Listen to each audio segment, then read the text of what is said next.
नमस्कार। ये बात बहुत बहुत बरसों पुरानी है। किसी गांव में एक बड़ा पूंजी वाला सेठ रहा करता था। गांव के लोग उसे यूं ही नहीं बल्कि मायापति सेठ के नाम से पुकारते थे। उसका कारोबार पूरे राज्य में जैसे जाल की तरह फैला हुआ था। रोज का उसका लेन देन लाखों रुपयों में होता था। बाजार में किसी भी चीज का भाव उसके एक इशारे पर ही ऊपर नीचे होता था। जैसे जैसे सेठ की माया यानी दौलत बढ़ती गई, वैसे वैसे उसके मन का लालच भी बेल की तरह और कसकर बढ़ने लगा।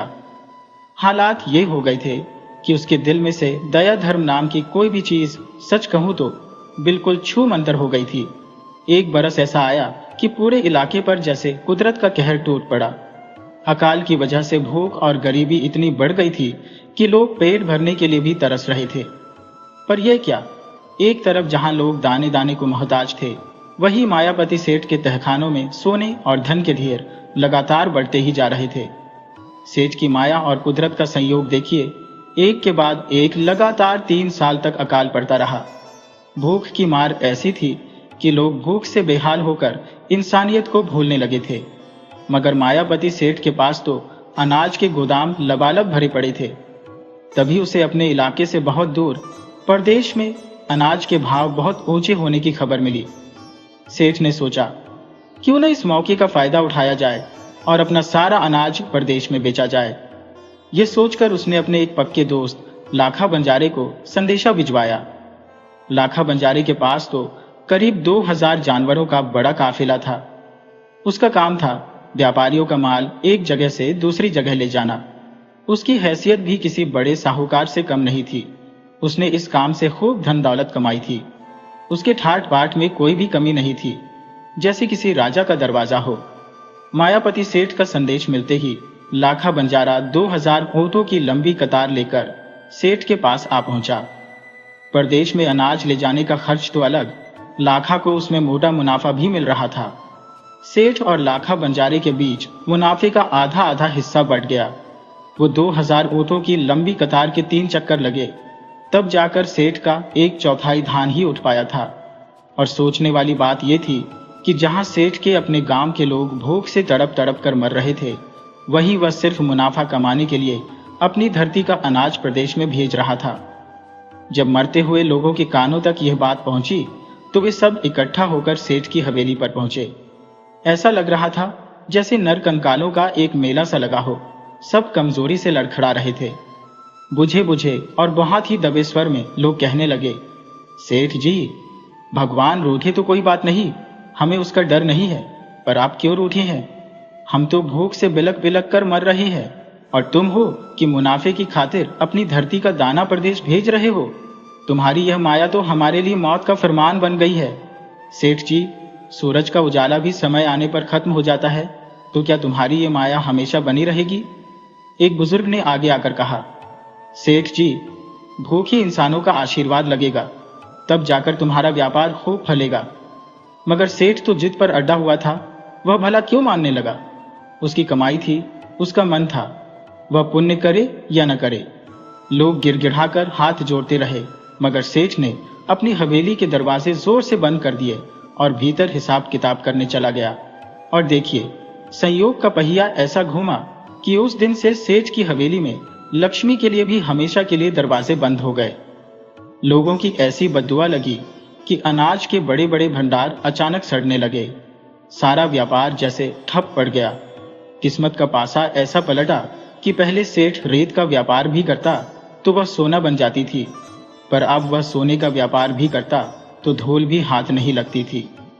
हालात इतने बुरे हो गए कि उसे अपने घर के बर्तन भांडे, कपड़े लत्ते, गहने जेवर सब कुछ बेच देना पड़ा। पर फिर भी उसका टूटा हुआ व्यापार फिर से नहीं जम पाया। अब तो मायापति सेठ को भी भूखे मरने की नौबत आ गई थी। आखिरकार सेठ ने अपने मित्र लाखा बंजारे के यहाँ पर मुनीम मुंशी लेखापाल का काम कर लिया। अब तो सेठ अपने पिछले ठाट बाट भूल चुका था। याद रखता भी तो बोला क्या फायदा, बीता हुआ समय कहाँ वापस आता है। एक दिन ऐसा हुआ कि बंजारे के गांव में एक जानकार ज्योतिषी आया। बंजारे ने अपने साथ साथ अपने मुनीम यानी सेठ की ग्रह दशा भी पूछ ली। पंडित ने पंचांग देखा और बताया कि 12वें और 8वें स्थान पर शनि बैठा हुआ है। ये तो जिंदा बच गया, इतना ही गनीमत है। फिर पंचांग देखते देखते पंडित के माथे पर सिलवटें बढ़ गईं और वह कुछ गहराई से सोचने लगा। तब बंजारे ने कहा, क्या कोई बात है पंडित जी? जो कुछ भी है साफ साफ कह दो। परंतु पंडित सेठ के चेहरे की तरफ देखकर बताने में हिचकिचा रहा था। बंजारा उसके मन की बात समझ गया और उसने अपने मुनीम को बाहर जाने का इशारा किया। तब पंडित ने बताया, तुम्हारे मुनीम की पत्नी अभी गर्भवती है और उसका बेटा बहुत ही भाग्यशाली होगा। वह बंजारे की सारी संपत्ति का मालिक बनेगा और यह संयोग किसी भी तरह से टाला नहीं जा सकता है। पंडित की बात सुनकर बंजारे का माथा ठनका, उसके रोम रोम से पसीने छूटने लगे और उसकी आंखें लाल हो गईं। वह सोचने लगा, इस संयोग की तो सफाई करनी ही होगी। मेरी कमाई और कोई आकर ले जाए, ये कैसे हो सकता है? मगर अपने मन की यह बात उसने पंडित को नहीं बताई। सेठ, जो अब बंजारे के यहाँ मुनीम का काम कर रहा था, अपना पुराना घर छोड़कर बंजारे के पास रहने लगा था। सेठानी बंजारन के लिए बनाव श्रृंगार का काम करती। अब उसे 7वां महीना चल रहा था और फिर 9 महीने पूरे होते ही एक चांद के समान सुंदर पुत्र उसके यहाँ पैदा हुआ। मगर सेठ सेठानी खुश नहीं हुए। वे सोचने लगे, यह बेचारा भाग्यहीन बालक हमारे घर में जन्म लेकर क्या सुख पाएगा। यह तो साहूकार का बेटा है, पर जीवन भर नौकरी में कैसे रहेगा। नौकरी तो सचमुच मृत्यु से भी बुरी होती है। अपने मुनीम के लड़के के जन्म की बधाई सुनकर बंजारा सोचने लगा, आखिर यह संयोग कैसे बनेगा। मेरे तो खुद के 2 बेटे हैं, उनके होते हुए भला यह मुनीम का लड़का मेरी संपत्ति का मालिक कैसे बन सकता है। मगर संयोग तो सर्वशक्तिमान होता है, खतरा मोल क्यों लेना। यह सोचकर बंजारा मुनीम के पास पहुंचा और उसे पिछली दोस्ती की बातें याद दिलाते हुए कहने लगा, तुम्हें मेरे यहां पर मुनीम की तरह काम करते हुए देखता हो तो मेरे कलेजे में आग लग जाती है। तुम मेरे परम मित्र हो और मेरे यहां नौकरी करो, ये मुझे बिल्कुल अच्छा नहीं लगता। मैं तुम्हें पूरे 500 सोने की मोहरें देता हूं। तुम फिर से अपना व्यापार शुरू करो और अपने बेटे को मुझे सौंप दो। मैं इसका पालन पोषण करूंगा, इसे अपना धंधा सिखाऊंगा। बेचारे को इस संकट में क्यों डालते हो, क्योंकि तुम्हें तो अभी खुद ही खाने के लाले बड़े हैं। बंजारे की इस बात पर सेठ तो तुरंत राजी हो गया, पर सेठानी आसानी से नहीं मानी। आखिरकार यह तय हुआ कि 6 महीने के बाद वे लोग अपना बेटा बंजारे को सौंप देंगे। तब तक बंजारा एक दाई की तलाश कर लेगा। बातों ही बातों में 6 महीने गुजर गए। मुनीम ने 500 सोने की मोहरों के बदले में अपना बेटा बंजारे को सौंप दिया। बंजारे से सलाह मशवरा करने के बाद सेठ सेठानी अपने गांव की ओर रवाना हो गए। उनका गांव वहां से 5 कोस की दूरी पर था। उन दोनों के वहां से जाते ही बंजारे ने एक जल्लाद हत्यारा को बुलवाया और उसे मुनीम के बेटे की हत्या करने के लिए 100 मोहरें देने का वायदा किया। उस हत्यारे जल्लाद ने नन्हे से बच्चे को अपनी गोद में उठाया और उसे लेकर जंगल की तरफ चल दिया। परंतु वह छोटा सा बालक तो हत्यारे के चेहरे की ओर देखकर मुस्कुराने लगा। उसकी दाढ़ी के बाल पकड़कर वह खेलने लगा। पहले तो जल्लाद के रोम रोम में जैसे आग सी लग गई, पर दूसरे ही पल उसकी रगों में जैसे अमृत का संचार हो गया हो। उसका कलेजा मक्खन जैसा पिघलने लगा। अब उसके मन में बच्चे को मारने का विचार नहीं था, लेकिन बंजारे से 100 मोहरें भी तो लेनी थी। रास्ते में उसने बच्चे को बेल पत्रों में लपेटकर वही एक झाड़ियों के पीछे सुला दिया और फिर उसने जंगल में से एक मृग शावक हिरण के बच्चे की पुतलियां निकाली और बंजारे के पास जा पहुंचा। बंजारा यह देखकर बहुत ही खुश हुआ कि चलो उसकी संपत्ति को हथियाने वाला इस दुनिया में नहीं रहा। मन ही मन बोला, बड़ा आया था मेरी संपत्ति को भोगने वाला। परंतु कहते हैं ना, मारने वाले से बचाने वाला बड़ा होता है।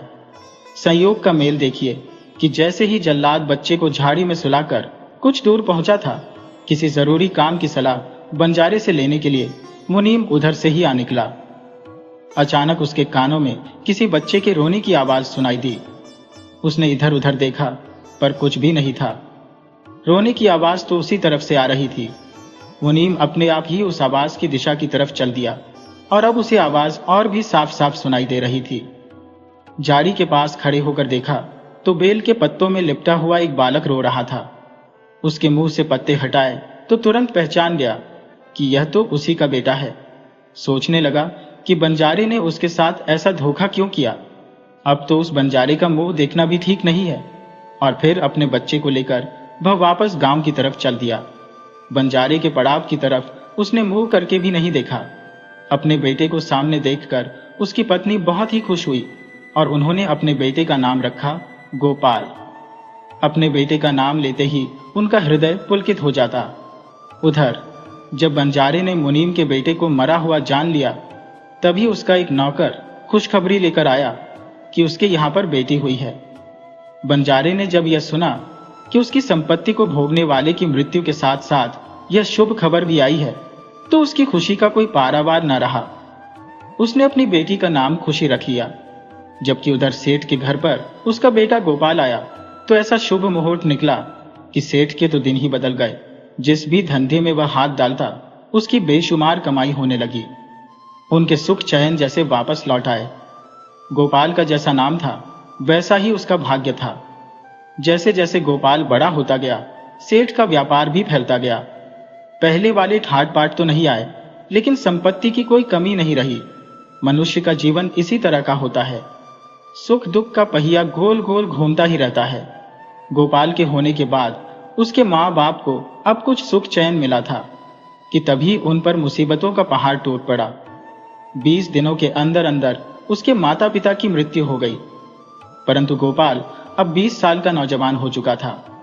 कुछ दिनों तक रोने धोने के बाद गोपाल ने सब्र कर लिया। वह साहूकार के घर जन्मा था, तो आफत पड़ने पर भी उसने हार नहीं मानी। व्यापार किया, लेन देन किया, खरीद फरोख्त की, परंतु हानि ही हानि हो रही थी। दुकान लगाकर बैठा तो भी बात नहीं बनी। धीरे धीरे उसकी सारी पूंजी यूं ही उड़ गई। आखिरकार तंग आकर उसने जमींदार के यहाँ पर लगान वसूल करने की नौकरी कर ली और वह गांव का जगाती कर वसूलने वाला बन गया। हिसाब किताब ठीक रखता था, किसी को भी कोई छूट नहीं देता था, पूरी ईमानदारी से अपना काम करता। अब तो उसके दिन मजे से कटने लगे। लंबा चौड़ा नौजवान था, गांव के सभी लोगों से खूब प्यार करता, बहुत ही मिलनसार और सभी लोगों के साथ आत्मीयता के साथ मिलने वाला था। उसके व्यवहार और मीठी बोली के कारण लोग उसे खुश होकर सही समय पर लगान दे देते। एक दिन संयोग की लीला ऐसी हुई कि बंजारा केसर कस्तूरी अपने ऊंटों पर लादे हुए उसी गांव से गुजर रहा था। गोपाल का काम था कि उस गांव से आने जाने वाले व्यापारियों से भी वह कर वसूल करे। उसने लाखा बंजारे से कर वसूलने के लिए मुलाकात की। पहले तो उसने बहुत ही अकड़ दिखाई, अरे तुम जानते नहीं मैं कौन हूं।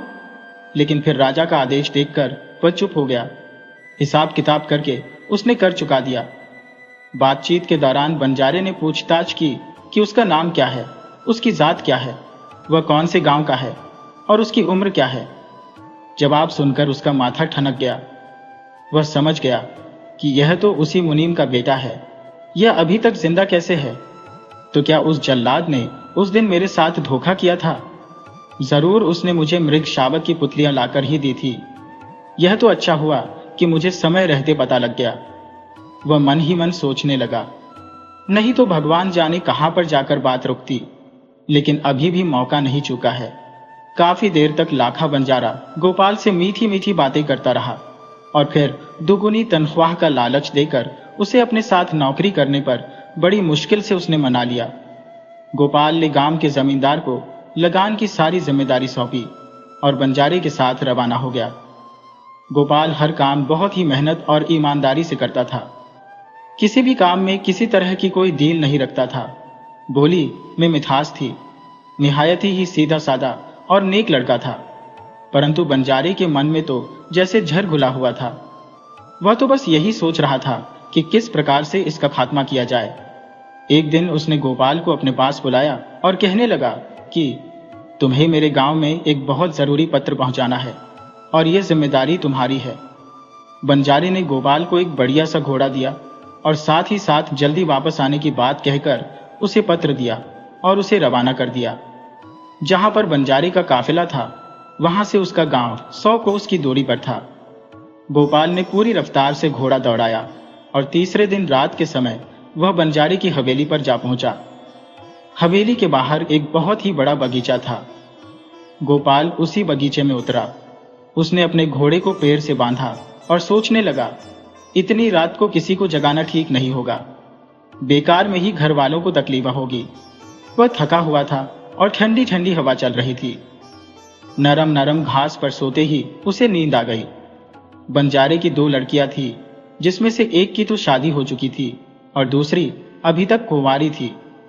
जिस दिन बंजारे ने मुनीम के लड़के को मारने की योजना बनाई थी, उसी दिन इस लड़की का जन्म हुआ था।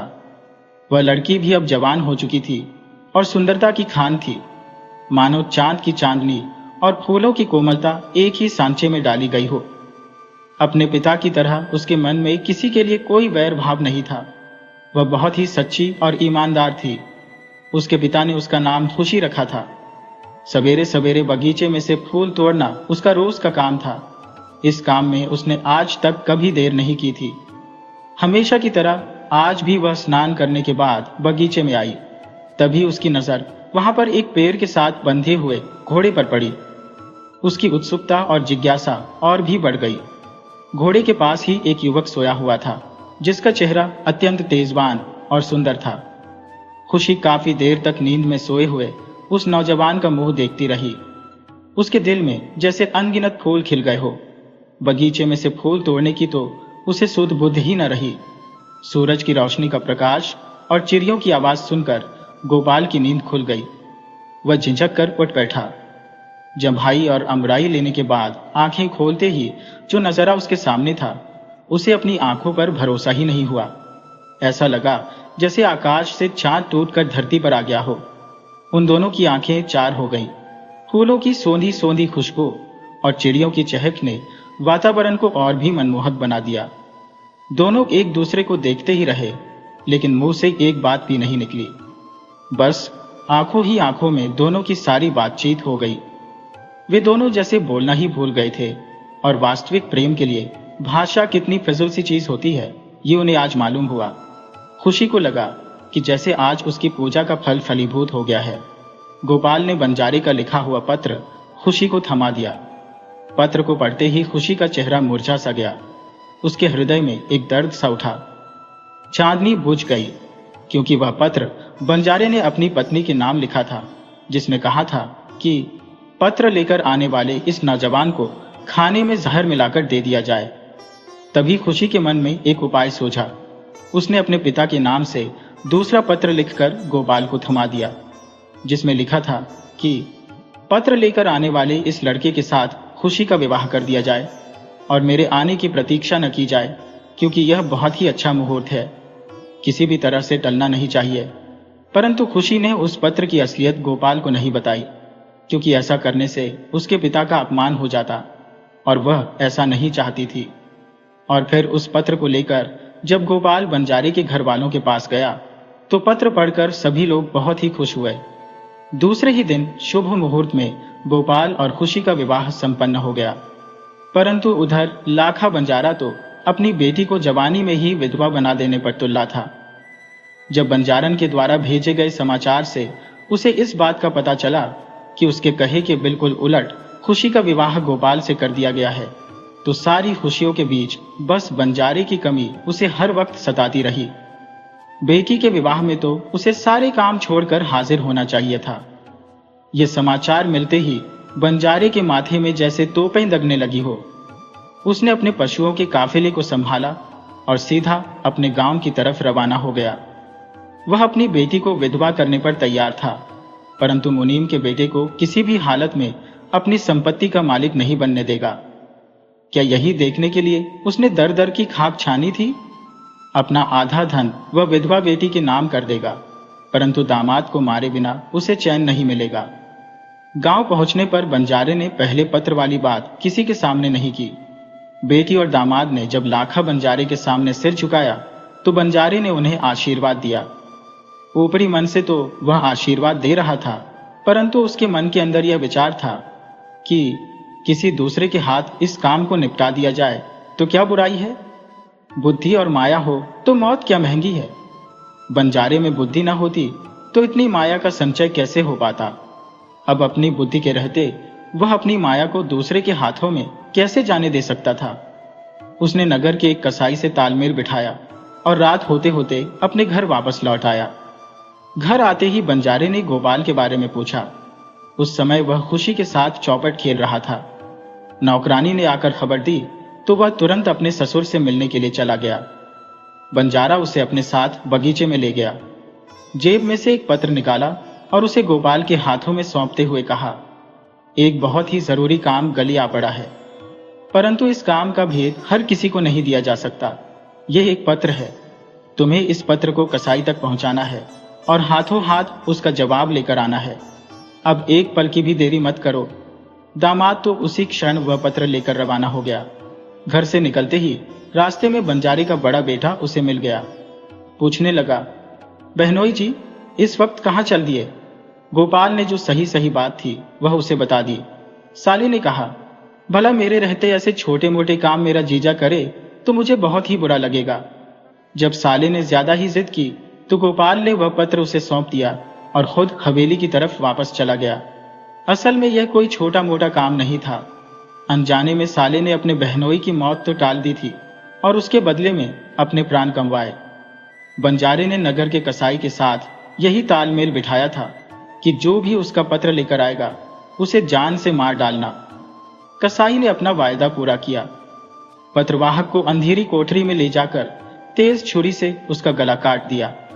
दूसरे दिन जब बंजारे ने बगीचे में अपनी बेटी और दामाद को एक साथ फूल तोड़ते हुए देखा तो उसका कलेजा छलनी हो गया। उसने अपने एक नौकर को भेजकर सही जानकारी मंगवाई। सच्चाई जानते ही बंजारे की चेतना को जैसे लकवा मार गया। भीतर ही भीतर वह दहाड़े मारकर रोने लगा, परंतु बेटे के मर जाने की चर्चा उसने किसी से नहीं की। उसके हृदय का जहर अब और भी ज्यादा उफान मारने लगा था। अब तो गोपाल को मारे बिना उसे हरगिज शांति नहीं मिलने वाली थी। शाम के समय वह नगर के नाई हजाम के घर गया। उसे मोहरों से भरी हुई एक थैली दी और उसे अपनी सारी योजना समझा दी कि जो भी उसका पत्र लेकर आएगा उसकी दाढ़ी मूछ बनाते समय उस उस्तरे की तेज धार से उसका गला काट दे और सारा जीवन यह बात किसी के कानों तक न पड़ने दे। गांठ में नगद और अकल हो तो कौन सा काम नहीं हो सकता। हमेशा की तरह गोपाल और खुशी चौपट खेल रहे थे। नौकरानी उन्हें बुलाने आई तो अधूरी बांजी छोड़कर गोपाल उसी समय अपने ससुर के पास आ पहुंचा। बंजारा उसे एक बार फिर से बगीचे में ले गया। उसने दामाद को एक नया टोटका बताया कि आज की रात नंगे पांव चलकर दाढ़ी बनवाने से कोई बीमारी नहीं आएगी। और हाँ, व्यापार के सिलसिले में यह पत्र उस नाई तक हाथों हाथ पहुंचाना है, क्योंकि वह राजा का नाई है। अवश्य ही वह हमारा फायदा करवा देगा। गोपाल तो तुरंत ही वहां से रवाना हो गया। वह तो जैसे तैयार ही था कि कब उसका ससुर कोई काम बताए और वह उसे पूरा करे। गोपाल तेज कदमों से जा ही रहा था कि छोटे साले की आवाज सुनकर वह रुक गया। पूछने पर उसने वही बताया जो कि सही था। इस बात को लेकर साले ने सोचा कि उनकी कितनी जबरदस्त बदनामी होगी। इतने सारे नौकर चाकर मुफ्त की रोटियां खा रहे हैं, क्या ऐसा छोटा सा काम उसके जीजा को करना चाहिए? नहीं, ये नहीं हो सकता। जब तक उसके साले हैं तब तक उसे कोई काम न करने देंगे। साले ने जब ज्यादा ही जिद की तो गोपाल ने बंजारे वाला कागज अपने साले को पकड़ा दिया।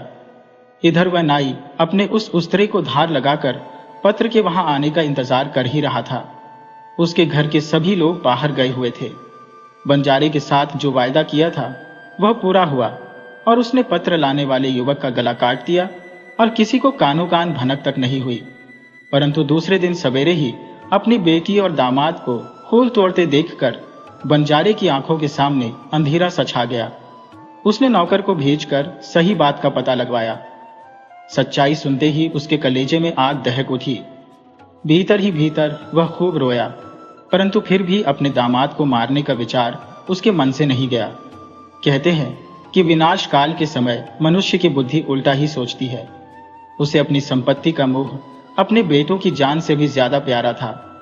उसने अपने मन को पहले से भी ज्यादा कठोर किया और सोचने लगा कि शायद उसकी बेटी के सौभाग्य से उसका दामाद हर बार मौत के मुंह से बच जाता है, तो क्यों न बेटी और दामाद दोनों का ही काम तमाम कर दिया जाए।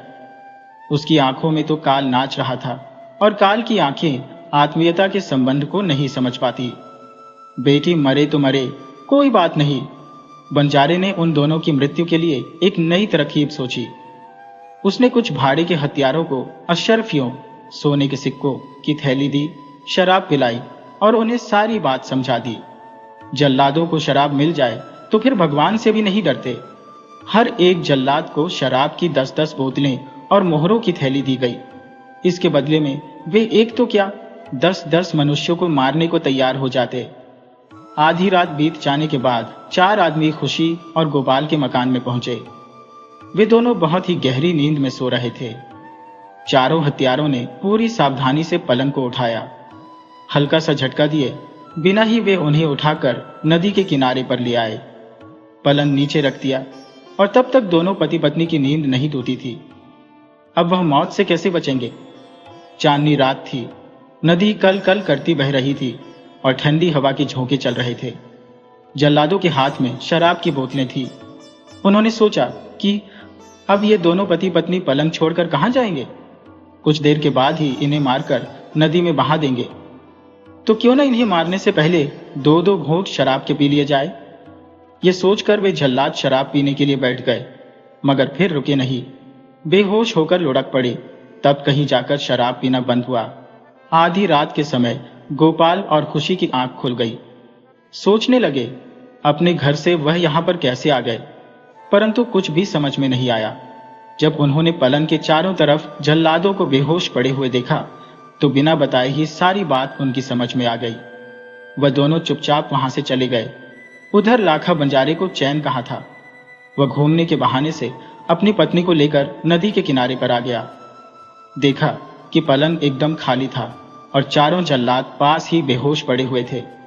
उसे लगा कि मेरी चाल अब कामयाब हो चुकी है। दोनों का काम तमाम करने के बाद ये बेचारे सो रहे हैं, अब इन्हें सो लेने दो। बंजारा मन ही मन बहुत खुश था।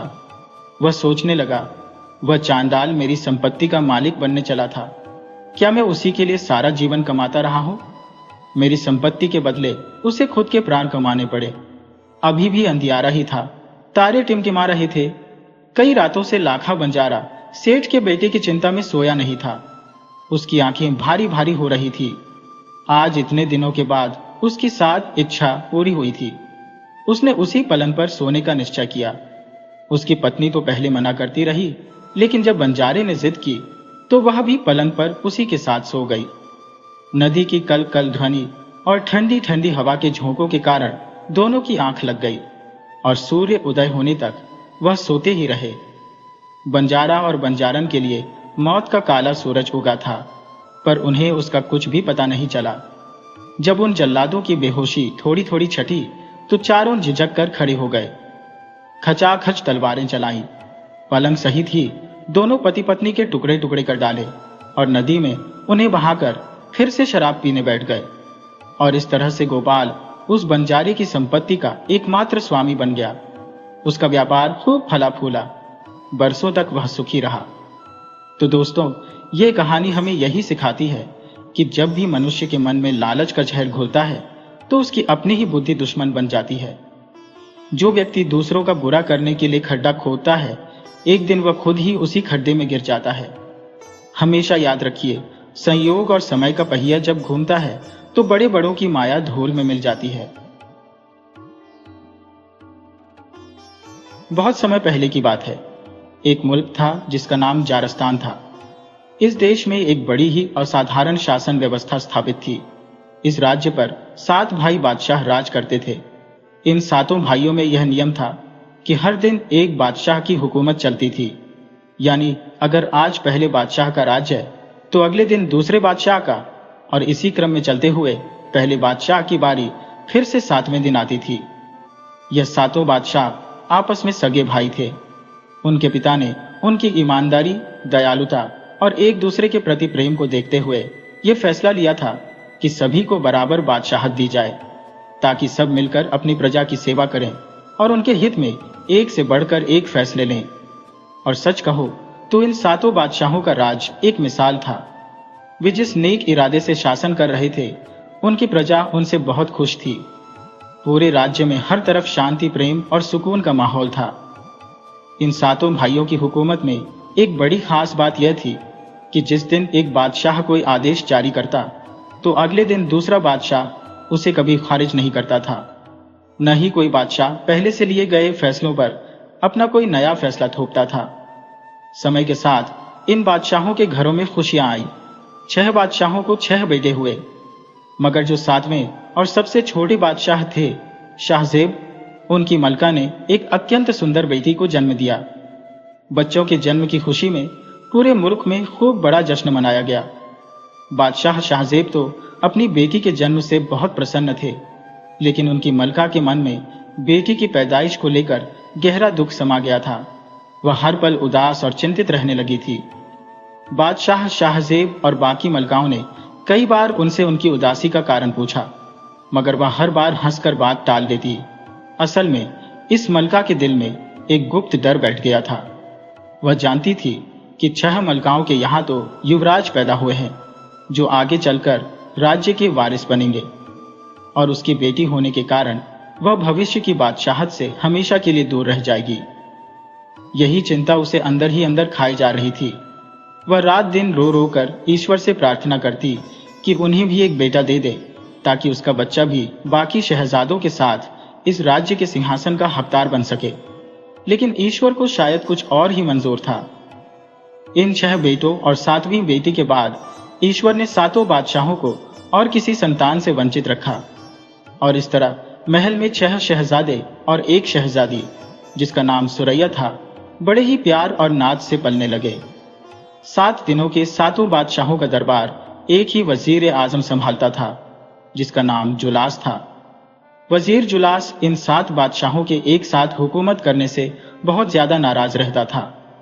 असल में 7 बादशाह अपनी अपनी जिम्मेदारियों का पूरा बोझ वजीर पर डाल देते थे। इसी वजह से जुलास मन ही मन उन सब से बहुत परेशान और खफा था। वह हमेशा सोचता कि काश ये 7 बादशाह किसी तरह मर जाए और वह अकेला इस झारस्तान मुल्क का बादशाह बन जाए।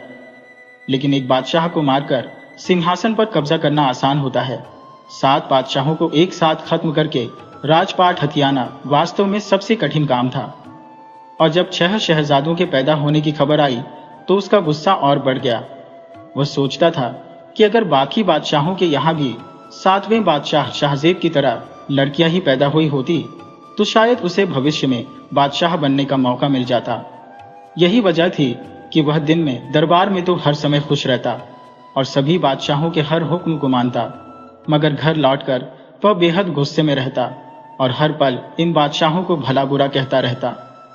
ईश्वर ने वजीर को भी एक बेटा दिया था, जिसका नाम उसने शहजादों जैसा यानी शेरदिल रखा था। वह हमेशा अपने बेटे को शहजादा शेरदिल कहकर ही पुकारता था। वजीर जुलास कई बार अपने बेटे को देखकर मन ही मन इच्छा करता कि जिस मुल्क का बादशाह वह खुद नहीं बन सका, उसका बेटा ही भविष्य में यहाँ का बादशाह बन जाए। मगर 6 युवराजों के होते हुए यह सब कैसे हो सकता था। समय गुजरता रहा, यहाँ तक कि 7 बादशाह उम्र दराज हो गए और उनकी संतानें जवान हो गईं। वजीर का बेटा शेरदिल भी जवान होकर अत्यंत बहादुर, सुंदर और बहुत अच्छे स्वभाव वाला नौजवान बन गया। वजीर ने उसे बादशाहों के बेटों की तरह हर तरह की धार्मिक और सांसारिक शिक्षा के साथ साथ युद्ध कला की भी पूरी जानकारी देने में कोई कमी नहीं छोड़ी थी।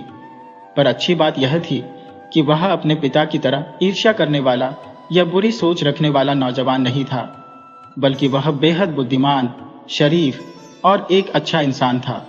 एक दिन बादशाहों में से किसी एक के दरबार में एक बूढ़ी महिला रोती हुई आई और उसने रो रो कर फरियाद करना शुरू कर दिया।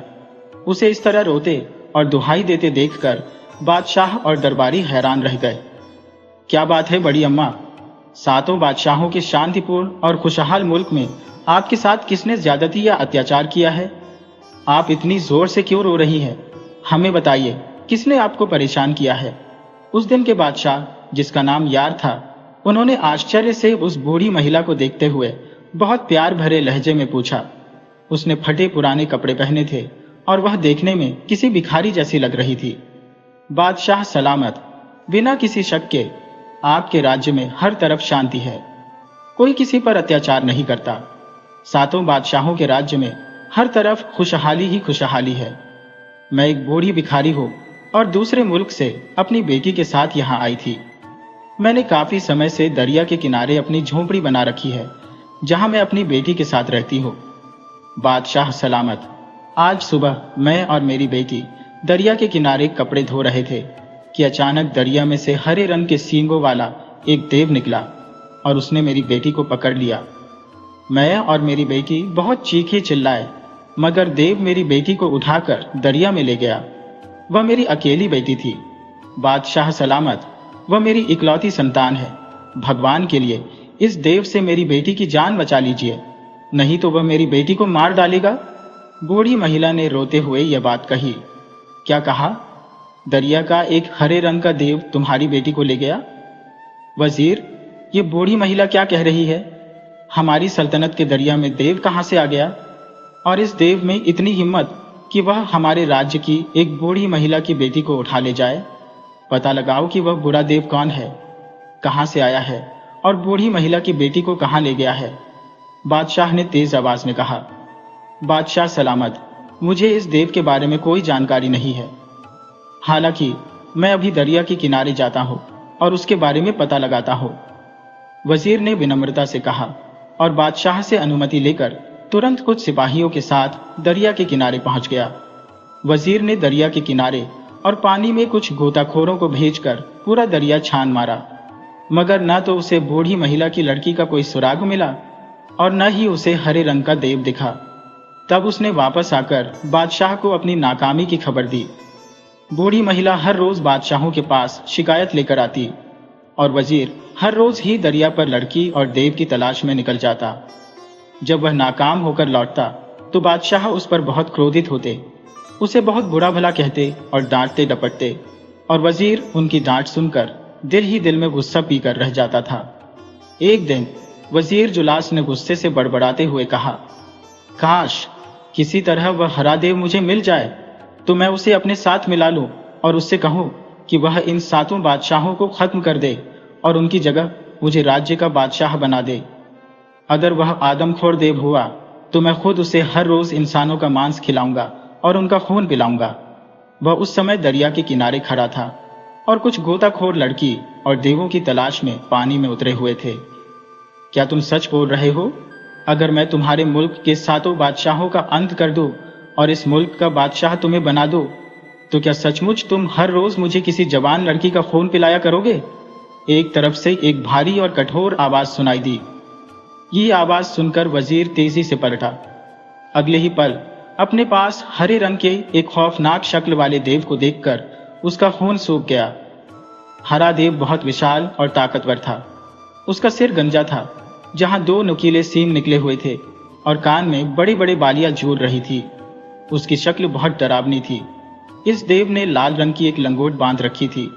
इस देव को देखकर वजीर की आवाज बंद हो गई और वह उसे अपने सामने देखकर बुरी तरह से कांपने लगा। तुम हरे देव हो?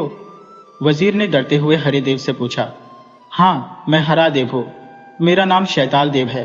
तुम इस मुल्क के वजीर हो, है ना? उस देव ने गौर से वजीर की तरफ देखते हुए कहा। वजीर से जब खुद बोला नहीं गया तो उसने बड़ी मुश्किल से अपना सिर हाँ में हिला दिया। मैंने तुम्हारी सारी बातें सुन ली है वजीर। अगर तुम मुझसे ये वादा करो कि तुम हर रोज मुझे सुंदर और जवान लड़की का खून पिलाओगे तो मैं तुम्हारी मदद करने के लिए तैयार हूँ। मैं 7 बादशाहों को मारने में तुम्हारी मदद कर सकता हूँ और तुम्हें इस मुल्क का बादशाह भी बना सकता हूँ। शैताल देव ने वजीर की तरफ ध्यान से देखते हुए कहा और उसकी बात सुनकर वजीर बुरी तरह चौंक गया। उसकी आंखों में अचानक एक असीम चमक आ गई। क्या तुम सचमुच ऐसा कर सकते हो? हाँ, मैं एक ताकतवर देव हूँ और मेरे पास जादू की शक्तियां भी है। मेरे लिए यह कोई मुश्किल काम नहीं है, उसने जवाब देते हुए कहा। ओह शैताल देव, अगर तुम मुझे इस मुल्क का बादशाह बना दो तो मैं तुम्हें एक नहीं, रोजाना 10 खूबसूरत लड़कियों का खून पिलाऊंगा। मगर तुम अभी यहाँ से चले जाओ। मेरे साथ सिपाही आए हुए हैं। वे तुम्हारी तलाश में दरिया में उतरे हुए हैं। कहीं वे तुम्हें मेरे साथ न देख लें। मैं बाद में यहाँ आऊंगा और तुमसे अकेले में बात करूंगा। मेरे होते हुए तुम्हें सिपाहियों से डरने की क्या जरूरत है? अगर कहो तो मैं इन सब की लाशें दरिया में ही बहा देता हूँ। नहीं नहीं, ऐसा मत करना। तुम्हारी तलाश में हमें नाकामी ही मिलनी चाहिए। तुम अभी जाओ। मैंने कहा ना कि मैं बाद में आऊंगा। वजीर ने जल्दी से कहा, ठीक है, मैं तुम्हारा इंतजार करूंगा। जब तुम यहां आओ तो 3 बार मेरा नाम लेकर मुझे पुकारना, मैं तुम्हारे सामने आ जाऊंगा, शैताल देव ने कहा। और वजीर जुलास ने जल्दी से सिर हिला दिया और उसी समय शैताल देव वहां से गायब हो गया। उसके जाते ही वजीर के शरीर में जैसे खुशी की लहरें दौड़ गईं। हरे देव की दोस्ती पाकर उसे अपना वर्षों पुराना सपना हकीकत में बदलता हुआ महसूस हो रहा था और वह ख्यालों ही ख्यालों में खुद को मुल्क जारस्तान का बादशाह बनते देख रहा था। गोताखोर नाकाम होकर दरिया से बाहर आ गए और वजीर उन्हें लेकर वापस आ गया। बादशाह सलामत, मुझे तो यह महिला झूठी लगती है। पिछले 4-5 दिनों से मैं लगातार सिपाहियों को लेकर दरिया पर जा रहा हूं, मगर अभी तक न तो मुझे वहां कोई लड़की मिली और न ही किसी देव के कोई निशान मिले। अगर वहां कोई देव होता तो कम से कम हमें उसका कोई निशान तो जरूर मिलता। वजीर ने बादशाह सलामत के दरबार में आकर उन्हें सलाम करते हुए बड़े ही अदब से कहा। उस समय बूढ़ी फरियादी महिला भी वहां मौजूद थी। मैं झूठी नहीं हूं बादशाह सलामत, हरे रंग के देव को मैंने अपनी आंखों से दरिया से निकलते देखा था। उसने लाल रंग की लंगोट पहन रखी थी, उसके सिर पर सींग और कानों में बड़े बड़े बालियां थी। वह बेहद खौफनाक शक्ल वाला देव था। बादशाह सलामत, दरिया से बाहर आते ही इसने मेरी बेटी को पकड़ लिया था और उसे लेकर दोबारा दरिया में कूद गया। अगर ऐसी बात है तो हमें इस देव का कोई निशान क्यों नहीं मिला? गोताखोर सिपाहियों ने पूरा दरिया छान मारा, मगर न तो दरिया में किसी की लाश मिली और न ही कोई देव। बादशाह सलामत, मुझे तो लगता है कि बूढ़ी महिला ने खुद ही अपनी बेटी को किसी जगह छिपा दिया है और एक झूठी कहानी बनाकर यहाँ आ गई है ताकि आपसे अपनी बेटी के बदले में दौलत हासिल कर सके, वजीर ने चालाकी से भरे लहजे में कहा। उस दिन का बादशाह शहरोज था, जो अपने भाइयों में 5वें नंबर पर था। वजीर की बात सुनकर बूढ़ी महिला बुरी तरह से विलाप करने लगी।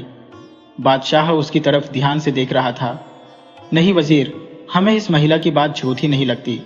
तुम अपनी तलाश जारी रखो, हो सकता है कभी न कभी उसकी बेटी या हरिदेव के बारे में पता चल जाए। और बूढ़ी अम्मा, इस वक्त के हालात वाकई इस बात की तरफ इशारा कर रही है कि आपकी कही हुई बात सच नहीं है, मगर इसके बावजूद जब तक असली हकीकत का पता नहीं चल जाता, आप हमारी शाही मेहमान हैं। हमारी तरफ से आपको कभी कोई तकलीफ और परेशानी नहीं होगी। शहरोज बादशाह ने पहले वजीर और फिर बूढ़ी महिला से बात करते हुए कहा और बूढ़ी महिला शांत हो गई, जबकि वजीर दिल ही दिल में हंसने लगा कि अब इस बादशाह और दूसरे 6 बादशाहों के थोड़े ही दिन बचे हैं। वह शैताल देव के साथ मिलकर इन सब का खात्मा कर देगा और फिर दुनिया की कोई ताकत उसे मुल्क का बादशाह बनने से नहीं रोक सकती। बादशाह सलामत, मैं दरिया पर हरे देव और इस बूढ़ी महिला की लड़की को ढूंढते ढूंढते थक गया हूं। अगर आपकी इजाजत हो तो मैं आराम करने के लिए घर चला जाऊं। आज का दरबार नायब वजीर संभाल लेगा, वजीर जुलास ने बादशाह से कहा। असल में वह जल्द से जल्द दोबारा दरिया पर जाना चाहता था ताकि वह शैताल देव से मिलकर जल्दी से जल्दी इन बादशाहों की हुकूमत का अंत कर सके और उनकी जगह खुद बादशाह बन जाए। इसलिए वह बादशाह से अपनी खराब तबीयत का बहाना कर रहा था। बादशाह ने उसकी बात मान ली और वजीर बादशाह को सलाम करता हुआ दरबार से निकल गया। वजीर जुलास के बेटे शेरदिल ने जब अपने पिता को दरबार से निकलकर घर जाने के बजाय किसी और तरफ जाते देखा तो वह हैरान हुए बिना न रह सका। वह उस समय दरबार में ही मौजूद था जब वजीर तबीयत खराब होने का बहाना करके बादशाह सलामत से घर जाने की इजाजत मांग रहा था।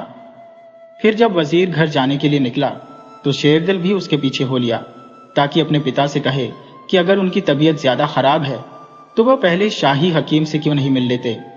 मगर दरबार से निकलकर उसने अपने पिता को किसी और तरफ जाते देखा तो वह हैरान रह गया। वजीर एक घोड़े पर सवार था और वह बहुत तेजी से एक तरफ जा रहा था। उसके साथ कोई भी नहीं था। शेरदिल ने भी अपना घोड़ा लिया और अपने पिता के पीछे हो लिया और जब उसने अपने पिता को दरिया की तरफ जाते देखा तो उसकी हैरानी और बढ़ गई। यह अब्बा जान दोबारा दरिया की तरफ क्या लेने जा रहे हैं? अभी तो यह दरिया से वापस लौटे थे, उसने हैरानी से खुद से कहा। न जाने क्यों उसे अपने पिता का दरिया की तरफ जाना शकी लगने लगा। वह खामोशी से अपने पिता का पीछा करने लगा। दरिया पर पहुंचकर वजीर ने अपना घोड़ा छोड़ दिया और पैदल ही दरिया के किनारे की तरफ जाने लगा। ऊंची नीची चट्टानों की वजह से उसने अभी अपने बेटे को नहीं देखा था। शेरदिल ने भी अपना घोड़ा वहीं छोड़ा और अपने पिता के पीछे पीछे चला गया। वजीर दरिया के करीब जाकर रुक गया। शेरदिल किसी ख्याल के तहत एक झाड़ी में आकर छुप गया और गौर से अपने पिता की तरफ देखने लगा, जिसकी हरकतें बेहद अजीब थी। शैताल देव, कहाँ हो तुम? मैं आ गया हूं, मेरे सामने जल्दी आओ। वजीर ने दरिया की तरफ देखते हुए 3 बार शैताल देव का नाम लेकर पुकारा और शैताल देव का नाम सुनकर शेरदिल की माथे पर शिकने आ गईं। और फिर अचानक उसने अपने पिता के पास एक अत्यंत विशाल और ताकतवर हरे रंग के देव को प्रकट होते देखा। देव बेहद खौफनाक था। उसके सिर पर सींग और कानों में बड़े बड़े बालियां थी। ओहो, ये तो वही हरा देव है जिसने शायद बूढ़ी महिला की बेटी को उठाया था। मगर अब्बा जान इस देव को कैसे जानते हैं? और उन्होंने जिस तरह इस देव का नाम लेकर पुकारा, इससे तो लगता है जैसे ये देव उनका ही दोस्त हो। मगर ये कैसे मुमकिन है? शेरदिल दिल ही दिल में बुदबुदाया। तुम आ गए वजीर, अब तो तुम्हारे साथ कोई नहीं है ना? बताओ, क्या सोचा मेरे बारे में? उस देव ने वजीर से बात करते हुए पूछा। मुझे तुम्हारी हर बात मंजूर है शैताल देव। बस तुम जल्दी से जाकर इन 7 बादशाहों की हुकूमत का खात्मा कर दो और मुझे इस मुल्क का बादशाह बना दो। उसके बाद मैं तुमसे वादा करता हूं कि हर रोज मैं तुम्हें 10 खूबसूरत लड़कियों का खून पिलाया करूंगा और हमेशा के लिए तुम्हें अपने महल में रख लूंगा, वजीर ने देव से कहा। और अपने पिता की यह बात सुनकर शेरदिल दंग रह गया। बहुत खूब वजीर, मुझे तुम्हारा फैसला सुनकर बहुत खुशी हुई। आज से ठीक 7वें दिन मैं तुम्हारे 7 बादशाहों को मार डालूंगा और अपनी जादू की ताकत से तुम्हें इस मुल्क का अकेला बादशाह बना दूंगा। ये लो, ये अंगूठी रख लो। ये जादू की अंगूठी है। इस अंगूठी से तुम जिस चीज को मांगोगे वह चीज एक पल में तुम्हारे सामने आ जाएगी। अब गौर से सुनो कि इन 7 दिनों में तुम्हें क्या करना है। सबसे पहले तुम किसी भी दिन अपने 7 बादशाहों से बारी बारी मिलकर उनकी आंखों के सामने यह अंगूठी कर देना। जादू की इस अंगूठी की वजह से इन बादशाहों के दिमाग पलट जाएंगे। वे सब एक दूसरे के दुश्मन हो जाएंगे और दरबार में एक दूसरे के फैसलों का विरोध करना शुरू कर देंगे। इस तरह मुल्क में हर तरफ अशांति और इन बादशाहों के खिलाफ प्रजा में गम और गुस्सा फैल जाएगा। यहाँ तक कि 7 बादशाह अपनी आवाम को भी तंग करना शुरू कर देंगे। फिर तुम इन बादशाहों के खिलाफ लोगों को भड़काना शुरू कर देना और मैं इन 7 बादशाहों को आकर मार डालूंगा। तुम उसी वक्त राज सिंहासन पर कब्जा कर लेना, 7 मलकाओं और शहजादों को कैद कर देना। इनके अलावा जो भी तुम्हारे खिलाफ सिर उठाने की कोशिश करे उससे मैं खुद निपट लूंगा। और वजीर, तुम्हारे सबसे छोटे बादशाह शाहजेब की बेटी, जिसका नाम शहजादी सुरैया है, वह मुझे बहुत पसंद है। असल में मैं देवस्थान से उस शहजादी के लिए यहाँ आया हूँ। मैं एक आम इंसान के रूप में तुम्हारे साथ रहूंगा और तुम उस शहजादी की मुझसे शादी कर दोगे। शहजादी सुरैया को मैं एक बड़े राज के लिए इस्तेमाल करूंगा, जिसके बाद मेरी ताकत को कोई चुनौती नहीं दे पाएगा। मैं उस शहजादी को लेकर वापस देवस्थान चला जाऊंगा। फिर तुम आराम से इस मुल्क पर हुकूमत करते रहना। शहजादी सुरैया के लिए मैं तुम्हें फलों की एक थाली देता हूँ। तुम किसी तरह इस थाली का कोई फल शहजादी को खिला देना। शहजादी सुरैया मुझे देखकर कभी नापसंद नहीं करेगी और खुद ही मुझसे शादी के लिए राजी हो जाएगी। हरादेव यह सब बातें कहता चला गया। फिर उसने वजीर को एक अंगूठी और एक बैंगनी रंग की अत्यंत सुंदर थाली दी, जिसमें 4-5 तरह के फल मौजूद थे। यह थाली हरिदेव ने हवा में हाथ मारकर हासिल की थी।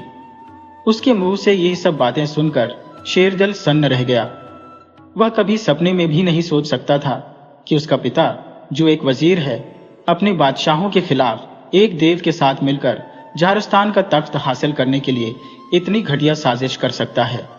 शेरदिल, जो अभी नौजवान था, उसने शहजादों और शहजादी सुरैया के साथ ही शिक्षा हासिल की थी और वह उन्हीं के साथ बड़ा हुआ था। इसीलिए वह उन्हें बहुत पसंद करता था।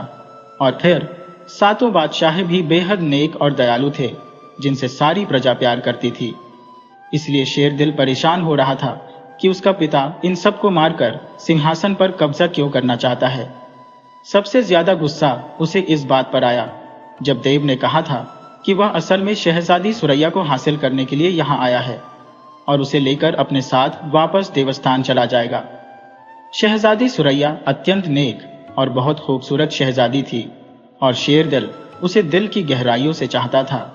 फिर वह यह कैसे बर्दाश्त कर सकता था कि उसकी शहजादी को कोई बदशक्ल और जालिम देव उठाकर ले जाए। उसने यह सोचते हुए गुस्से से अपनी कमर से तलवार निकाल ली कि वह अभी इस खौफनाक देव का खात्मा कर दे, मगर वह अपनी सोच में इतना गुम था कि जब वह सोच से बाहर निकला तो हरा देव वहां से गायब हो चुका था। उसका पिता खुशी खुशी वापस आ रहा था। शेरदिल अचानक झाड़ियों से तलवार संभालता हुआ उसके सामने आया तो वजीर बुरी तरह से चौंक गया। तुम शहजादा शेरदिल, तुम यहां? उसने अपने बेटे को देखकर हैरानी भरे लहजे में पूछा। उसके चेहरे पर खुशी और डर एक साथ आ जा रहा था। हाँ अब्बा जान, मैंने आपकी और उस शैतान देव की सारी बातें सुन ली है। मैं कभी सपने में भी नहीं सोच सकता था कि आप जैसा शरीफ दिखने वाला इंसान एक होनी देव के साथ मिलकर अपने नेक दिल बादशाहों के खिलाफ ऐसी गंदी और घिनौनी साजिश भी कर सकता है। कहाँ है वह देव? मैं उसको अभी और इसी वक्त मार डालूंगा और आपको अभी 7 बादशाहों के पास ले जाऊंगा। मैं उन्हें आपके बारे में सब कुछ बताऊंगा अब्बा जान, और आपको इस साजिश में कभी कामयाब नहीं होने दूंगा। ये जानकर कि उसके बेटे ने उसकी और देव की सारी बातें सुन ली है, वजीर का रंग पीला पड़ गया। ओह बेटा, ये सब कुछ मैं सिर्फ और सिर्फ तुम्हारे लिए कर रहा हूँ। मैं इस मुल्क का बादशाह बनूंगा, फिर कुछ समय बाद मैं तुम्हें राज सिंहासन सौंप दूंगा और फिर हम ऐश करेंगे। मुझे आपके ऐश आराम की कोई जरूरत नहीं अब्बा जान। आप इन नेक दिल बादशाहों को मारना चाहते हो और उस मासूम शहजादी को जो आपको बहुत इज्जत से बुलाती है, उसे आप एक जालिम और बदशक्ल देव के हवाले कर देंगे। और आपने इस देव से वादा किया है कि आप उसे हर रोज 10 लड़कियों को मारकर उनका खून पिलाएंगे। आप इतने जालिम, पत्थर दिल और बेरहम कब से हो गए अब्बा जान? मैं कुछ नहीं जानता शहजादा शेरदिल। मैं शैतान से वादा कर चुका हूँ। अब अगर मैंने उसका वादा तोड़ा तो वह मुझे एक पल में मार डालेगा। अब्बू जी, आप परेशान ना हो, उस देव को मैं मार डालूंगा। आप बस उसकी दी हुई अंगूठी और फलों की थाली फेंक दें और बादशाहों को मारकर खुद बादशाह बनने का ख्याल दिल से निकाल दे। वजीर उसकी तरफ गुस्से भरी निगाहों से देखने लगा। फिर वह कुछ सोचकर इस तरह शेरदिल की तरफ बढ़ने लगा जैसे उसे कुछ कहना चाहता हो। शेरदिल के करीब आकर उसने हरे देव की दी हुई लाल नगीने वाली अंगूठी एकदम उसकी तरफ कर दी। जादू की अंगूठी, मेरे बेटे को बेहोश कर दो और इसे तुरंत मेरे घर पहुंचा दो। ये बिना वजह मेरे इरादों में रुकावट बनने की कोशिश कर रहा है, वजीर ने आदेश दिया। और अगले ही पल शेरदिल को एक जोरदार चक्कर आया और वह बेहोश होकर जमीन पर गिर पड़ा और दूसरे ही पल वह वहां से गायब हो गया। यह देखकर वजीर बहुत खुश हुआ। तुम तो सचमुच बड़े काम की अंगूठी हो, तुमसे तो मैं बड़े बड़े काम ले सकता हूँ। जिस तरह तुमने मेरे बेटे को बेहोश करके मेरे घर पहुंचाया, क्या इसी तरह मुझे भी गायब करके मेरे घर पहुंचा सकती हो? उसी वक्त एक जोरदार झटका लगा। उसने चौंक कर देखा और फिर हैरान रह गया। उस झटके ने उसे एक पल में दरिया के किनारे से उसके अपने घर पहुंचा दिया था। यह देखकर वजीर मारे खुशी के उछल पड़ा। जादुई अंगूठी की शक्ल में वजीर के पास एक बहुत बड़ी ताकत आ गई थी जिससे वह कुछ भी कर सकता था। वजीर जुलास जादू की अंगूठी पाकर जैसे पागल हो गया। वह शैतान देव की दी हुई हिदायत भी भूल गया और उसने अंगूठी हासिल करने के दूसरे ही दिन 7 बादशाहों से मिलकर उनके सामने लाल नगीने वाली अंगूठी कर दी, जिससे बादशाहों के दिमाग उलट गए और वे एक दूसरे के दुश्मन बन गए। इन बादशाहों ने एक दूसरे के किए हुए फैसलों की भी मुखालफत करना शुरू कर दी। इसके अलावा उन्होंने सिर्फ 3 ही दिनों में अपनी प्रजा को बहुत सताना शुरू कर दिया और उन पर बेकार के कर, टैक्स लगा दिए। पहले इन बादशाहों के दरबार में कोई फरियादी आता तो न सिर्फ उसकी इज्जत की जाती, बल्कि बादशाह उसकी फरियाद सुनकर दिलो जान से मदद करते थे। मगर अब उन्होंने पहले तो शिकायतें सुनना ही बंद कर दिया, बल्कि भोले भटके से कोई फरियादी उनके पास आ जाता तो उसकी सख्त बेइज्जती की जाती। सिपाहियों से कहकर उन्हें मार पीट कर वहां से भगा दिया जाता। बादशाहों के बदले हुए बर्ताव के कारण सभी लोग हैरान थे। किसी की समझ में कुछ नहीं आ रहा था कि आखिर इन बादशाहों को क्या हो गया। वे दयालुता छोड़कर इतने पत्थर दिल और जालिम क्यों बन गए। वजीर ने महल में शैताल देव के आने से पहले ही लोगों को इन बादशाहों के खिलाफ भड़काना शुरू कर दिया और फिर उसने निहायत चालाकी से काम लेते हुए सेनापति और बहुत से सिपाहियों को अपने साथ मिलाकर इन बादशाहों को गिरफ्तार कर लिया। उन्हें सातों मलकाओं और शहजादों के साथ कैद खाने में डाल दिया और खुद राज सिंहासन संभाल कर बैठ गया। वजीर के अचानक सिंहासन संभालने पर प्रजा में गम और गुस्से की लहर दौड़ गई। उन्होंने वजीर के खिलाफ विरोध प्रदर्शन शुरू किए तो वजीर ने उन पर सेना की चढ़ाई कर दी और जो कोई उसके खिलाफ आवाज उठाता उसके हुक्म से उसे मार दिया जाता, जिससे प्रजा डर गई और फिर उन्होंने वजीर के खिलाफ अपनी आवाज उठाने से बाज रहने में ही अपनी भलाई समझी। वजीर ने बादशाह बनते ही हर तरफ अपने आदमी तैनात कर दिए। जनता में हर तरफ अशांति और डर का माहौल छा गया। जो लोग सातों बादशाहों की सल्तनत में खुशहाली और चैन की जिंदगी बसर कर रहे थे, वजीर जुलास ने उन सबको तंग करना शुरू कर दिया और प्रजा पर तरह तरह के अत्याचार करना शुरू कर दिए। उसका बेटा शेरदिल अभी तक जादू की अंगूठी के प्रभाव से बेहोश था।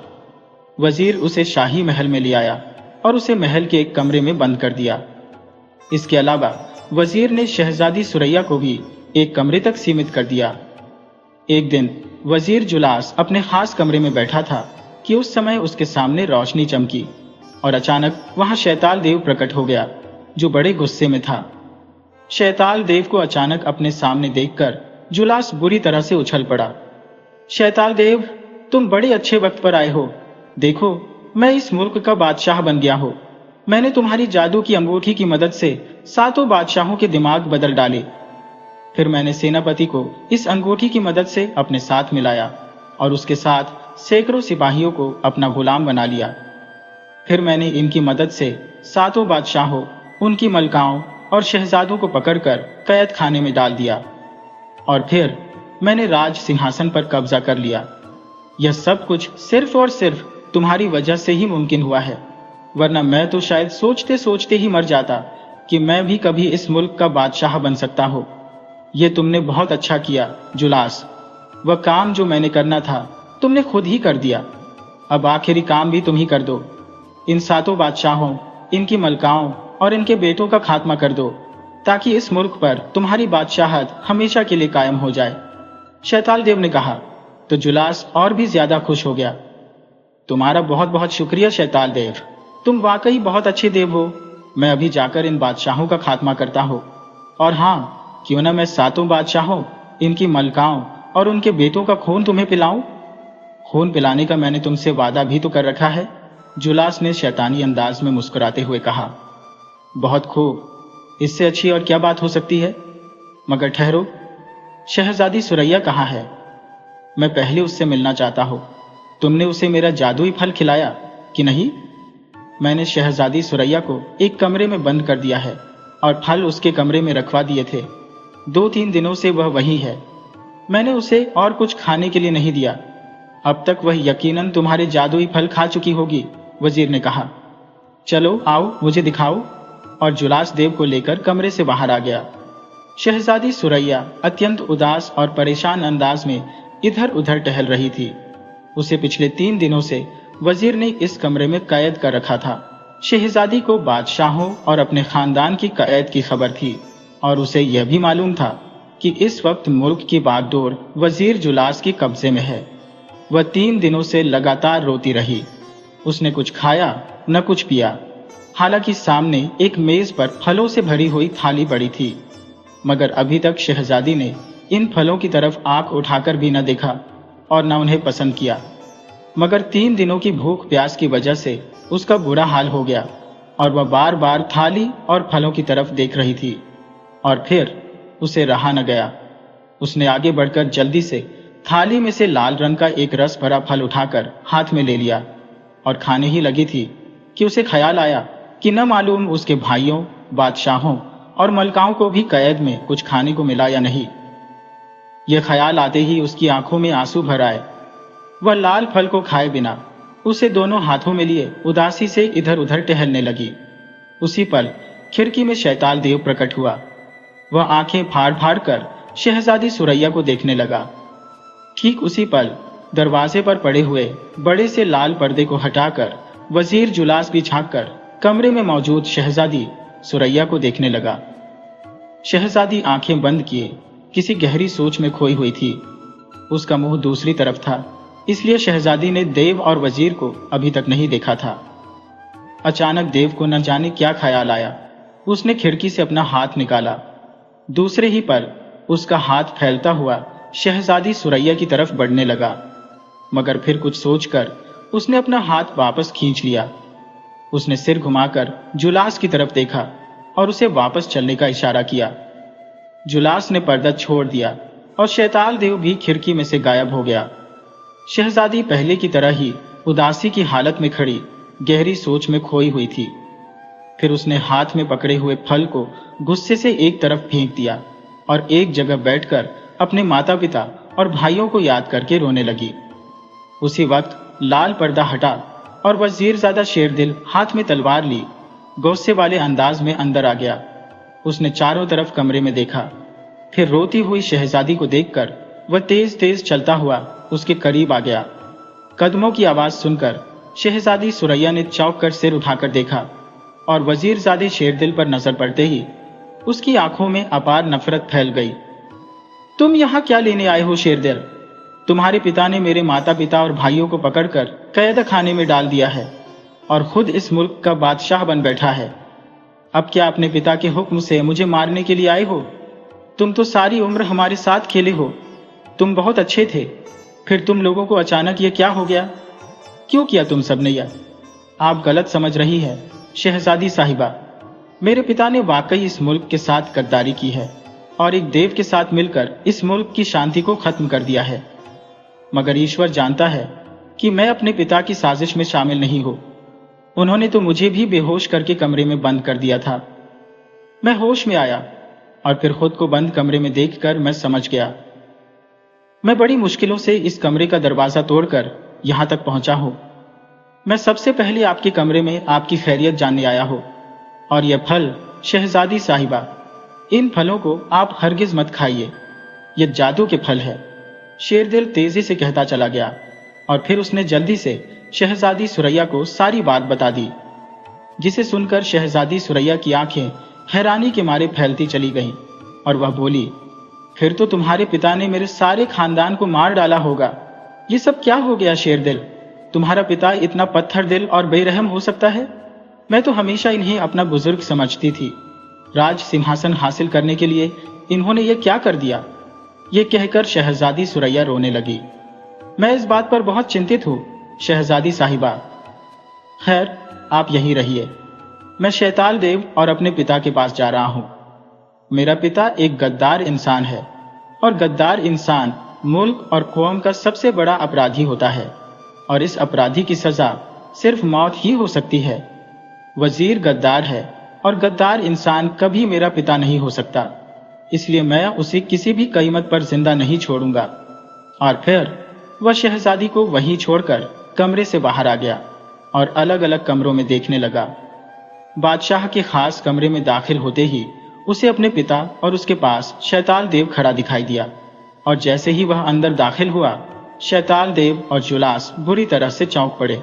शहजादे, तुम कमरे से बाहर कैसे आ गए?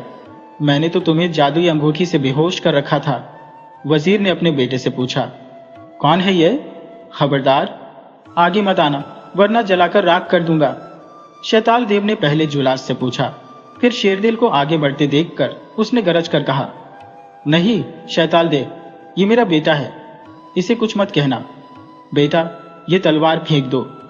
देखो, मैं इस मुल्क का बादशाह बन गया हूं और मैं तुम्हें प्यार से शहजादा कहता था ना, अब तुम सचमुच के शहजादे बन गए हो। मैं जानता हूं अब्बा जान, इसीलिए मैं यह तलवार लेकर आया हूं ताकि इसे आपके कदमों में डालकर मैं भी आपको बादशाह मानकर आपकी प्रजा में शामिल हो जाऊं। और यह सुनकर जुलास के लहजे में राहत आ गई। वह अपने बेटे के लहजे में छुपे हुए तंज को समझ नहीं पाया।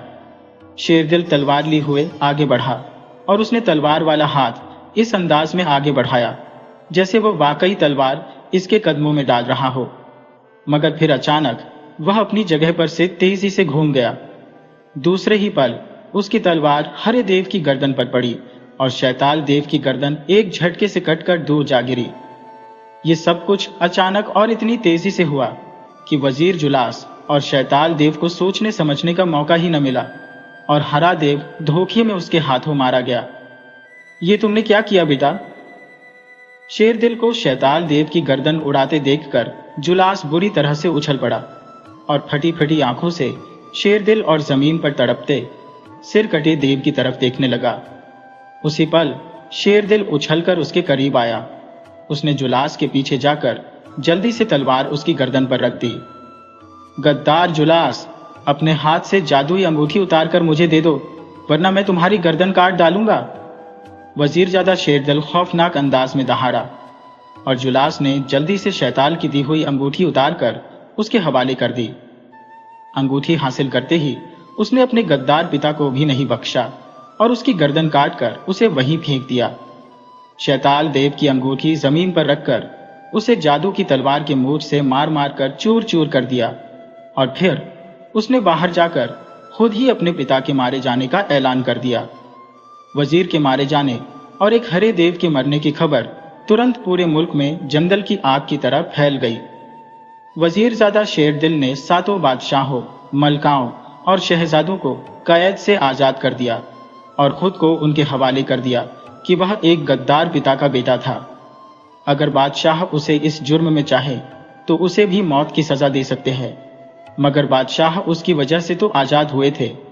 और शहजादी सुरैया ने जब उनको सारी कहानी सुनाई तो उन्होंने बारी बारी शेरदिल को अपने गले लगाना शुरू कर दिया और उसका बहुत शुक्रिया अदा किया। एक लंबे समय तक 7 बादशाह हुकूमत करते रहे और मुल्क में एक बार फिर खुशहाली आ गई। फिर सातों बादशाहों ने राज सिंहासन अपने बेटों के हवाले कर दिया और वजीरजादा शेरदिल की शादी शहजादी सुरैया से करके उसे अपना 7वां बादशाह चुन लिया और एक बार फिर मुल्क जारस्तान पर 7 बादशाहों की हुकूमत कायम हो गई, जिसकी वजह से मुल्क जारस्तान दिन दुगुनी और रात चौगुनी तरक्की करने लगा। बूढ़ी महिला को हमेशा के लिए उसी महल में रख लिया गया क्योंकि उसकी बेटी का कुछ पता न चल सका। शायद शैताल देव ने उसे मारकर उसका खून पी लिया था।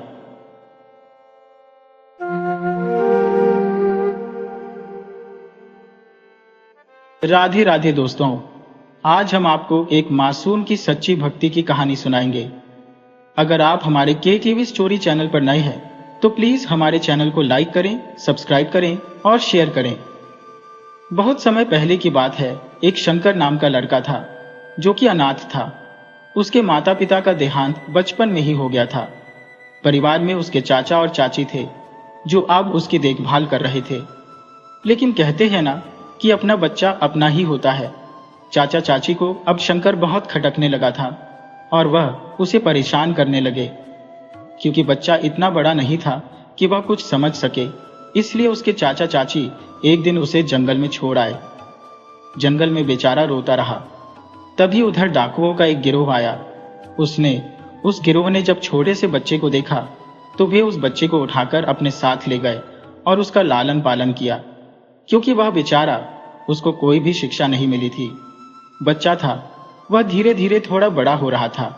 कभी स्कूल नहीं गया, कोई बाहरी जीवन उसने नहीं देखा।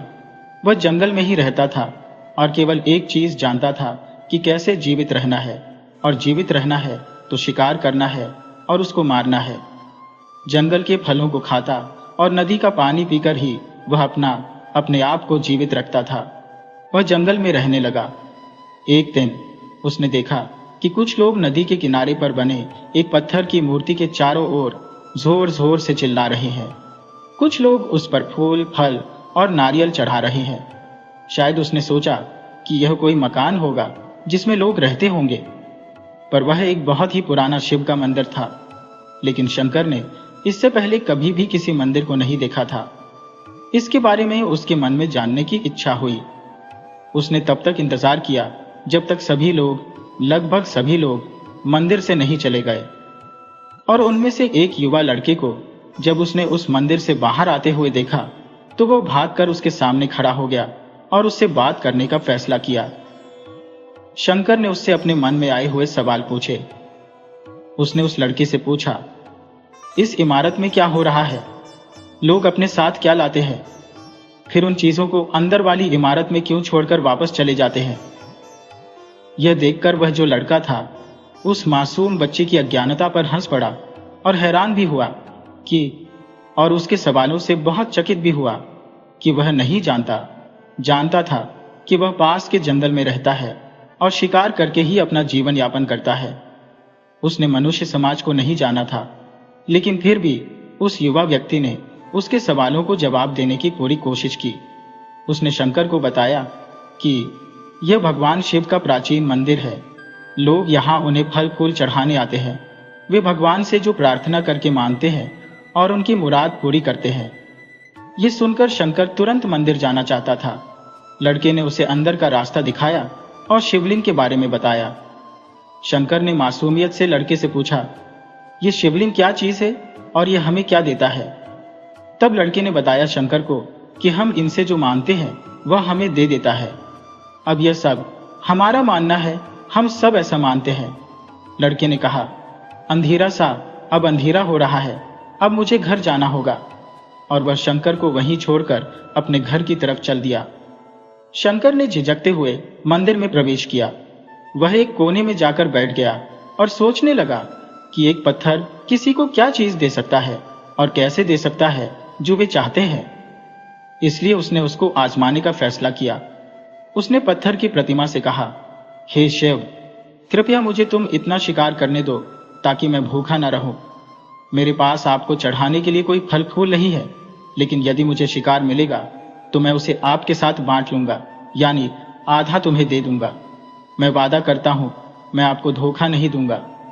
उसने यह संकल्प किया और यह घोषणा करके वह वहां से चला गया। अगली सुबह शंकर शिकार करने गया। उसने पूरे दिन शिकार की तलाश की, लेकिन कोई शिकार नहीं मिला। वह भूख से तड़प रहा था और काफी निराश हो गया, क्योंकि पूरा दिन मेहनत के बाद भी उसे कोई शिकार नहीं मिला। अब उसे लगने लगा कि मंदिर में जो लड़का उसे बता रहा था वह झूठ बोल रहा था। फिर भी उसने शिकार जारी रखा और जैसे ही शाम हुई उसे 2 खरगोश अपने बिल में से आते दिखाई दिए। शंकर ने उन खरगोशों को मार डाला, क्योंकि उसने शिव भगवान से वादा किया था कि वह अपने शिकार को आधा बांटेगा। वह मारे हुए खरगोशों में से एक के साथ मंदिर गया। देर हो चुकी थी, रात होने वाली थी और मंदिर सुनसान था। शंकर ने मंदिर में प्रवेश किया और जोर से कहा, कृपया आ जाओ महादेव और अपना हिस्सा ले लो प्रभु। आपके लिए मैं लाया हूं स्वीकार करके, और मैंने आपसे वादा किया था कि शिकार आधा आधा बांट लेंगे। वह वहां बैठ गया और अंधेरा होने तक प्रतीक्षा करने लगा, लेकिन भगवान प्रकट नहीं हुए। शंकर को भूख और नींद आने लगी। उसने खरगोश को मंदिर में छोड़ने का फैसला किया। अगली सुबह गांव के लोग जो मंदिर पहुंचे तो उन्हें शिवलिंग के सामने एक मारा हुआ खरगोश मिला। अब भक्त बहुत परेशान थे कि यहाँ यह कौन लाया होगा, किसने ऐसा नीच कर्म किया है, उसने हमारे मंदिर को अपवित्र क्यों किया है, उसकी हिम्मत कैसे हो गई मंदिर को अपवित्र करने की। लोग आपस में बातें कर रहे थे। उन्होंने खरगोश को वहां से उठाकर बाहर फेंक दिया। अगले दिन शंकर अपनी भूख मिटाने के लिए जंगल में फिर शिकार करने गया, लेकिन इस बार उसकी किस्मत अच्छी नहीं थी और उसे शिकार भी नहीं मिला। उसने सोचा, आज रात को मंदिर जाना चाहिए और शिव से पूछना चाहिए कि उनको खरगोश का भोजन कैसा लगा। शंकर यह पूछने के लिए मंदिर गया। जब मंदिर पहुंचा तो उसके आश्चर्य का कोई ठिकाना नहीं था। उस रात मंदिर में लोगों की काफी भीड़ थी, क्योंकि वह महाशिवरात्रि की रात्रि थी।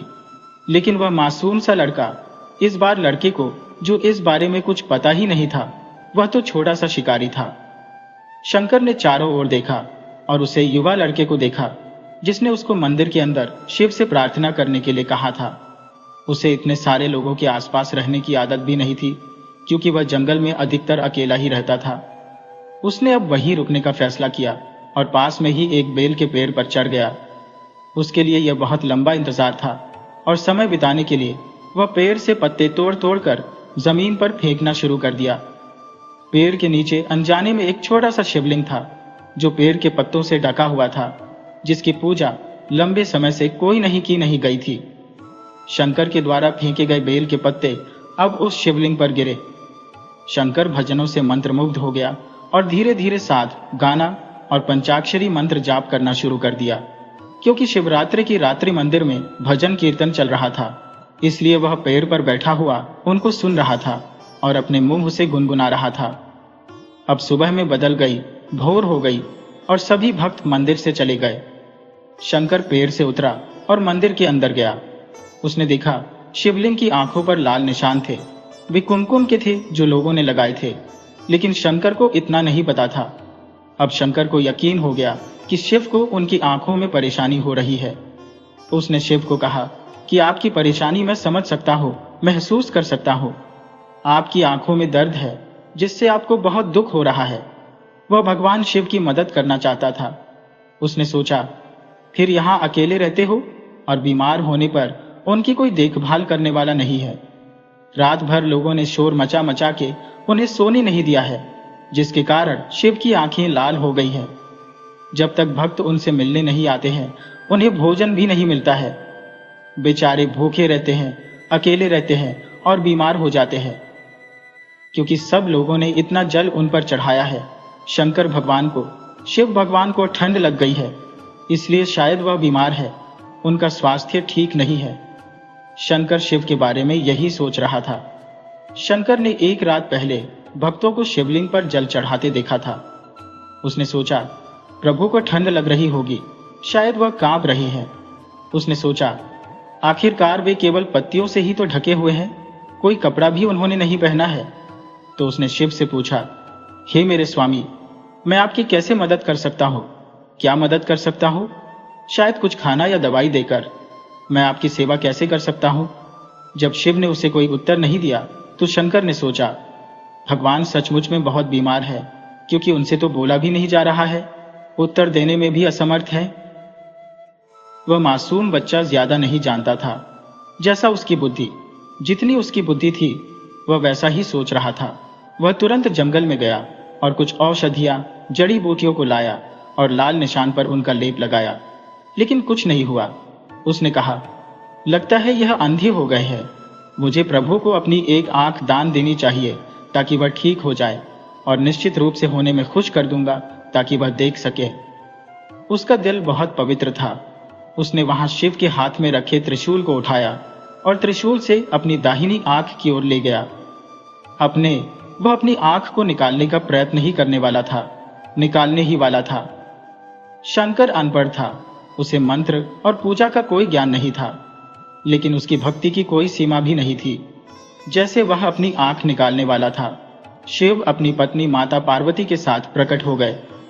उन्होंने पार्वती से कहा, इस भक्त शंकर ने अनजाने में शिवरात्रि का उपवास किया, बेल के पत्तों से मेरी पूजा की और साबित कर दिया कि उनका दिल बेदाग और पवित्र है।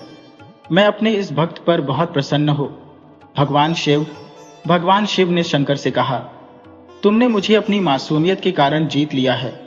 प्रभु ने मुस्कुराते हुए कहा, लोग मुझे हर समय झूठे वादे करते रहते हैं, कुछ न कुछ मांगते रहते हैं, पर जैसे ही उन्हें मुझसे वह मांगी हुई चीज प्राप्त हो जाती है, वह मुझे भूल जाते हैं।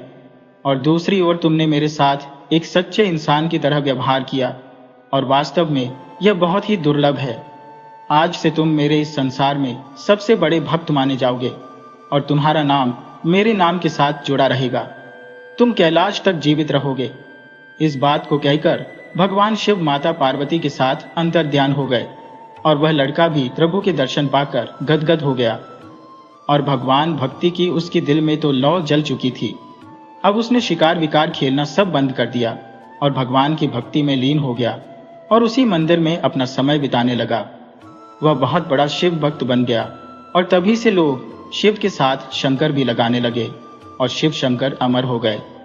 दोस्तों, आपको हमारी कहानी कैसी लगी? अगर आपको पसंद आई हो तो प्लीज हमारे चैनल को लाइक करें, सब्सक्राइब करें और शेयर करें।